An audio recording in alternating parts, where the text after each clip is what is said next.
এমন একজন মানুষ যার নাচের ভঙ্গি দেখে পুরো পৃথিবী থমকে যেত, যার কণ্ঠের জাদুতে স্টেডিয়ামের হাজার হাজার মানুষ অজ্ঞান হয়ে যেত। মাত্র 5 বছর বয়স থেকে গানের জগতে হাতেখড়ি। বাবার করা শাসন শৈশবে হারিয়ে গেলেও বিশ্ব পেয়েছে এক অদম্য প্রতিভাকে। তার সিগনেচার মনোয়ার আর জিরো গ্র্যাভিটি নীল দেখে আজও মানুষ অবাক হয়।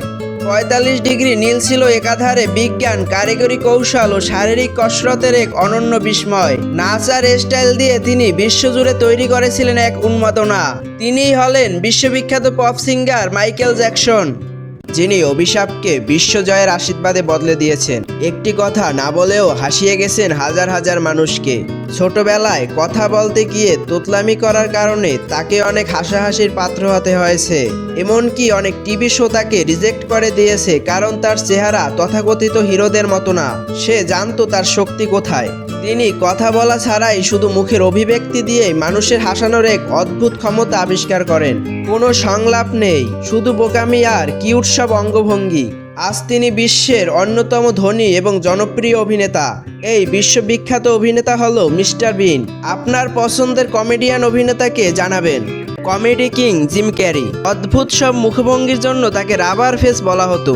যখন তিনি একদম গরিব ছিলেন, তখন তিনি নিজের নামে $10 মিলিয়ন একটি ফেক চেক লিখে মানিব্যাগে রেখেছিলেন। ঠিক 3 বছর পর ডাম্প অ্যান্ড ডাম্বার সিনেমার জন্য ঠিক $10 মিলিয়ন পারিশ্রমিক পান।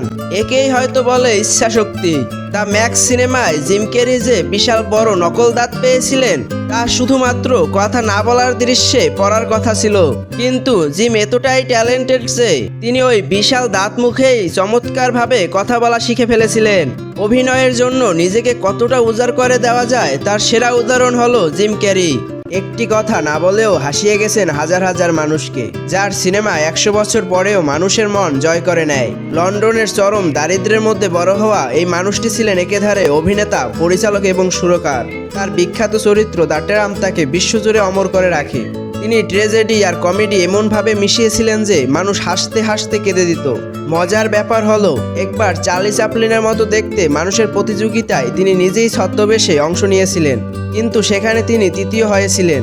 ভাবা যায়, নির্বাক চলচ্চিত্রের রাজা হয়েও তিনি আজও আমাদের হৃদয়ে কথা বলছে। ইনিই হলেন বিশ্ববিখ্যাত কমেডিয়ান চার্লি চ্যাপলিন।